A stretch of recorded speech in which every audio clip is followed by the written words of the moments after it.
The loudest voices speaking on the left recently. ICE has strayed so far from its mission. What it's turned into is frankly a terrorist organization of its own. If you see anybody from that cabinet in a restaurant, in a department store, at a gasoline station, you get out and you create a crowd. The only way that we're going to stop this is eventually we're all going to have to put our bodies on the line. Are you a democratic socialist? It's part of what I am. It's not all of what I am. Some extreme rhetoric, but do all Democrats feel the same way? Or has the party made a dangerous turn too far to the left? A recent poll reveals that millennial support for Democratic congressional candidates actually dropped by about 9 percentage points since 2016. Here to discuss our own panel of millennials, Erich Reimer, president of Nueva Horizons, Christina Parsenevelis from the Fox Business Network, and Anafi Wahed, founder of the Flipside.io. Did I say that right? Yes, you did. Thank you guys for being here. Great to be on. All right, Erich, let's start with you because you've got an interesting background. You were a liberal. You've turned conservative back in 2013.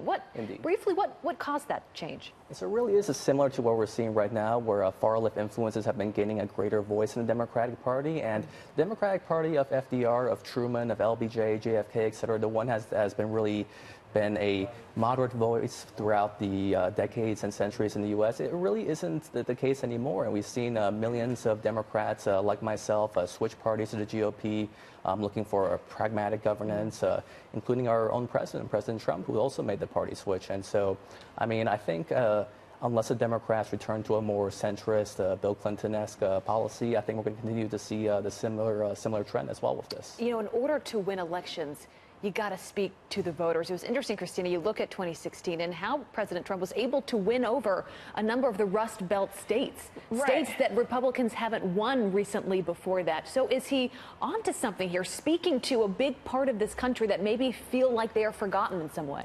Definitely that is happening. You're seeing a lot of people that feel like they're forgotten, but that is more a giant movement of moving away from the center. We've seen the center left, center right. People are unhappy that they've overlooked economic turmoil. They've overlooked political instability. So people are now saying, hey, we're fed up with that. We're still talking about the recession 10 years later, that we still haven't overcome it. So that's the reason why you're seeing this polarization between both parties. I think that that's really the basis. And then we can talk about how, you know, some have become more extreme than others, but I still believe that just people are fed up that with these center-right, center-left policies. Is the Democratic Party in a tough position, though, Nafi, though, when you look at the protests that are going on, you hear folks that are screaming the loudest within the party, and they talk about things like abolishing ICE. You have Cynthia Nixon, who's calling ICE a terrorist organization. They talk about open borders. And I believe not every Democrat is where some of these folks are, but are they giving the party a bad name, and could that hurt them in the next election cycle? It's honestly hard to say.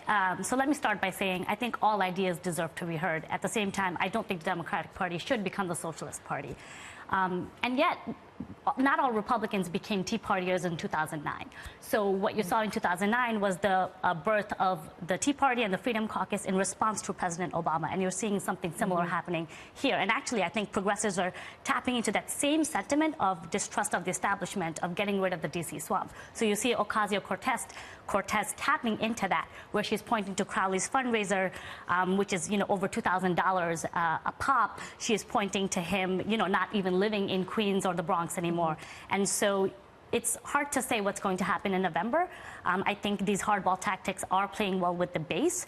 And I think Democrats are betting that moderate voters are so turned off by President Trump that they will turn out in November no matter what. Christina, where do moderate voters go? Well, because you talk about the economy all the time, and I usually say that is what draws people to the polls, is how they're feeling about their life, the money they can put in their pocketbook.